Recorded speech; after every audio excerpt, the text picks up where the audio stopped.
Assalamu alaikum, this is Kamran Sultan, and I am responding to your questions, trying to guide you to the best of my ability. So, I have a question from someone, and I'll just read out the question first. And the question is that this person is a government servant, and he says that in the start of my position, I feel fear of failure. However, in all of my postings and transfers, I've earned honor and respect in the end.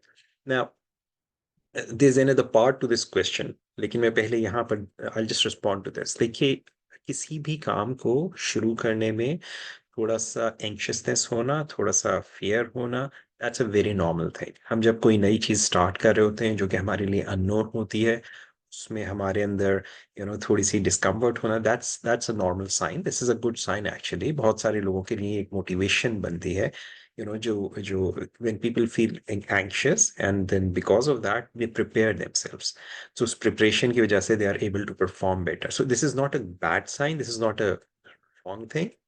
अलबत्ता यहाँ पर अगर हमारे अंदर हम perfectionism का शिकार, it's like हमने बस परफेक्ट काम करना है, तो ये चीज हमारे लिए प्रॉब्लम बनती है।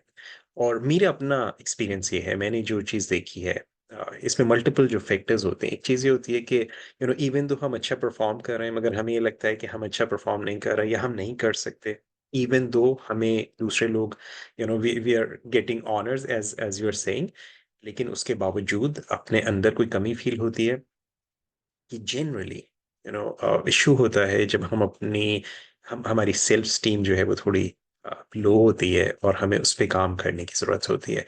और अक्सर मेरे अपने ज़ाती तजुर्बे में इसकी जो वजूहत होती हैं उसमें से एक चीज़ ये होती है कि अगर हमारे जो पेरेंट्स में से कोई कम से कम कोई एक जो है बड़ा स्ट्रिक्ट हमें मिला हो, और उसने हमें डिसिप्लिन करने के लिए, हमें टीच करने के लिए, हमें सिखाने के लिए हमारे हमारे साथ ज़रा सख्ती बरती हो, और हमें उस परफेक्शनिज्म में इट्स लाइक लाने की कोशिश की हो, और कभी-कभी हमने लाशऊरी तौर पे उनको मॉडल किया होता है। सो there is nothing wrong with this. It's absolutely okay if you're feeling this.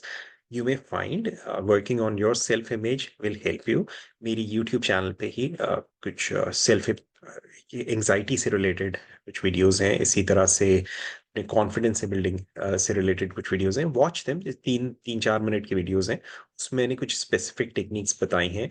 So if you practice them, you will find that really helpful. You will find it will help you improve your self esteem, improve your self image, and वो चीजें आप अगर regular basis पे करेंगे। और याद रखिए, कोई भी चीज जब हम किसी बिहेवियरल चेंज की बात करते हैं, specially it's like when you are learning through these videos, so don't expect कि आप कोई वीडियो देखेंगे और सडनली सारी जिंदगी चेंज हो जाएगी।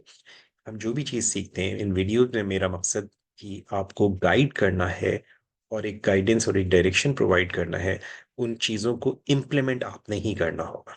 इट्स लाइक कि आप अगर अपने मसल्स बनाना चाह रहे हैं, आप अपने आप को फिजिकली स्ट्रांग करना चाह रहे हैं, तो आपका जो भी कोच है वो आपको एक्सरसाइज समझा सकता है। एक्सरसाइज आप ही ने करनी होगी, और एक्सरसाइज रेगुलरली करनी होगी।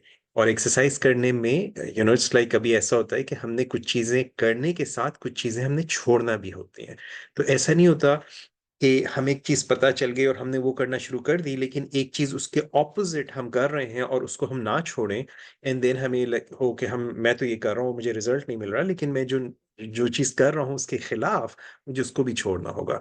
सो हम इस किस्म के मामलात में स्पेसिफिकली जिन्होंने ये क्वेश्चन किया है, उनके लिए माय रिकमेंडेशन इज कि मेरी वेबसाइट पे जो वीडियोस हैं ओवरकमिंग एंजाइटी के ऊपर and building self confidence, watch them. उसमें जो एक्सरसाइजेज हैं you will find them useful. In fact any one who is experiencing this kind of thing कि कोई काम आप शुरू करते हैं और शुरू करने से पहले आपको अपने अंदर कोई एंजाइटी फील होती है, आपको अपने अंदर कॉन्फिडेंस की कमी फील होती है, बावजूद इसके कि आपका एक अच्छा ट्रैक रिकॉर्ड है, आई सजेस्ट कि वॉच दोज वीडियोस। मैं यहाँ पे एंड में उनको टैग भी कर दूंगा वीडियोस को, तो आप you can watch them and practice those exercises.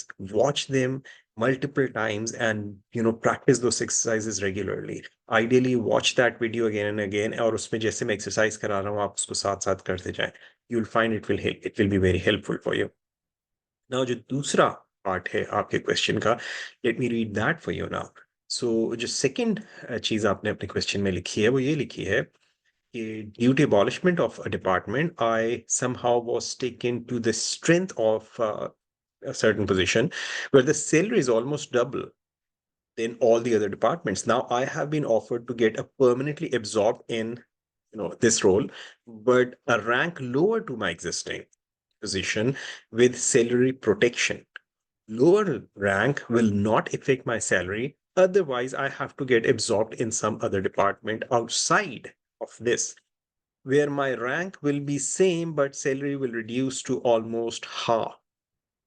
Now, salary or rank, which should be preferred? I'm confused and double-minded here. Now, ये जो decision है आपका, कि should I do this or should I do this? You have to see कि इसमें short term और long term के effects क्या हैं. और अगर आप किसी भी काम में, यानी अगर आज कोई डिसीजन लेते हैं, उसके कि शॉर्ट टर्म इफेक्ट आपको लगता है, कभी-कभी ऐसा होता है कि हम शॉर्ट टर्म बेनिफिट हासिल करने के लिए हम लॉन्ग टर्म लॉस कर देते हैं। और जब हम वो शॉर्ट टर्म वाला गेन हासिल कर लेते हैं, तो बाद में हमें रिग्रेट होता है कि हमने गलत डिसीजन ले लिया। सो आपने यू हैव टू सी के इन दोनों डिसीजंस के आपकी ज़िंदगी में शॉर्ट टर्म के इफ़ेक्ट्स होंगे और लॉन्ग टर्म क्या इफ़ेक्ट्स होंगे। एक चीज़ ये कि क्योंकि मुझे आपके इस खाली सवाल से इतनी डिटेल्स का अंदाज़ा नहीं हो सकता, लेकिन आपके करीब के ऐसे लोग जो इन चीज़ों को डिटेल में ज़्यादा जानते हो, आप उनसे मशवरा कर सकते हैं। आप चाहें किसी से प्रोफ़ेशनली कोचिंग ले सकते हैं ताकि आप इस इश्यू को डिटेल में डिस्कस कर सकें और उसके ऊपर काम कर सकें। This is your career, this is your life. Invest in yourself, invest in coaching, get some coaching. बजाय इसके कि आप बाद में रिग्रेट करें, get some professional help, find a mentor who can help you. और बट जो बेसिक डिसीजन आपको यहाँ पर करना है वो ये कि मैंने शॉर्ट टर्म बेनिफिट देखना है या मैंने लॉन्ग टर्म बेनिफिट देखना है। और शॉर्ट टर्म पे हो सकता है कोई चीज़ मुझे इस वक़्त लग रही है कि मेरे लिए नुकसानदेह हो और लॉन्ग टर्म में वो बेनिफिट हो। और ये भी हो सकता है कि शॉर्ट टर्म में मुझे वो बेनिफिशियल लग रही हो और लॉन्ग टर्म में वो नुकसानदेह हो। So you have to see that इसके प्रोस एंड कॉन्स क्या होंगे और उसकी बेसिस पे जब आप डिसीजन लेंगे, that will be the best choice. यहाँ पर आपको अपनी वैल्यूज़ पे काम करने की थोड़ी-सी ज़रूरत होगी। उसमें वैल्यूज़ में आपको क्लैरिटी लाने की ज़रूरत है। और जब वो चीज़ आपकी क्लियर होगी, इन उसके साथ-साथ देयर इज़ अ पॉसिबिलिटी कोई आपके ज़हन में कोई लिमिटिंग थॉट्स हों जो कि आपको डिसीजन लेने में रोक रही हों। इसीलिए मैं आपको सजेस्ट कर रहा हूँ, get some professional help, that will be most useful for you. So I hope this is useful for you. I hope you find this useful. If you do, please do comment. Let me know. And if you have something similar to this, please mention that in your comment. If you have a question, post it in your comment. And inshallah, I'll make a video for you and answer that for you. So thank you very much for watching. And I'll see you in the next video. Assalamu alaikum wa rahmatullahi wa barakatuh.